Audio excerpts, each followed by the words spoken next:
cila gjënahe falen gjatë mujtë Ramazan apo gjatë ngjalljes së natës së Kadrit.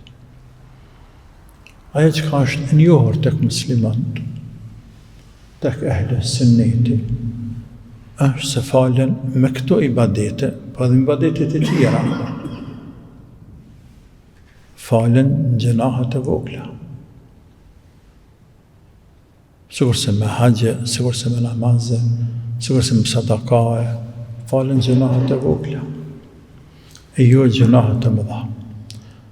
Sepse na vjen më fort, na më vën hadithe që e potencojnë këtë. Falen gjënahet e vogla, e jo gjënahet e mëdha, sepse gjënahet e mëdha falen vetëm me pendim. Ato mund të zbehen, të dëpsohen, por nuk fshihen pa u penduar.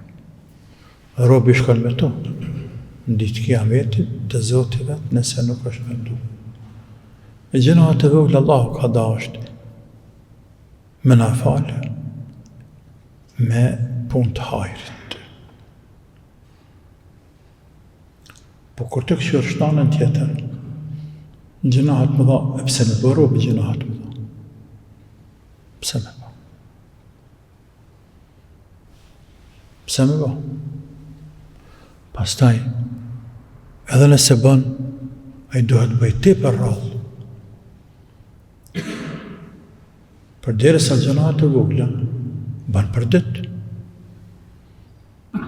S'mund hik gjënahet e vogla, por mund hik gjënahet të mëdha. Gjënahet të mëdha mund hik robi. Gjënahet e vogla ka vështirë me i sunik, sepse është njeri. E pejgamberi ka thënë sallallahu alaihi wasallam, kullu ibn Adam khata.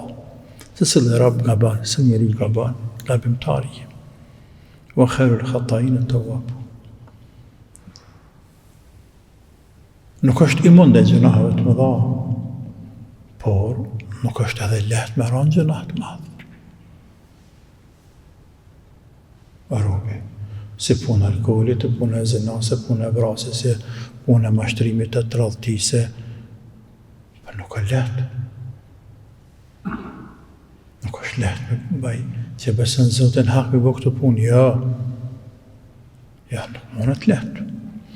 Tjetër është këprishet dënjaja, njerëzit gjënahet të mëdha numërojnë vogla, bile si dallojnë hizat mëdha të vogla, sa ngali për punë. Ja, atëherë është mesele tjetër ku njerëzit prishen e bëhen fasika, bëhen jamun fisko, njerëzve është mesele tjetër. Por në kushte normale të muslimanët që përgatiten, punojnë për ahiret, punojnë për xhenet, nuk është lehtë besimtari me ra, me liu vetveten aq lehtë me ra ndonjë haram të madh. Ja, ja.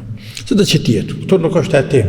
Këto është vlera, rëndësia natës së Kadrit për të falë gjënahet, dhe rëndësia ngjallja natës së Kadrit dhe ngjallja e muajit Ramazan për të falë gjënahet.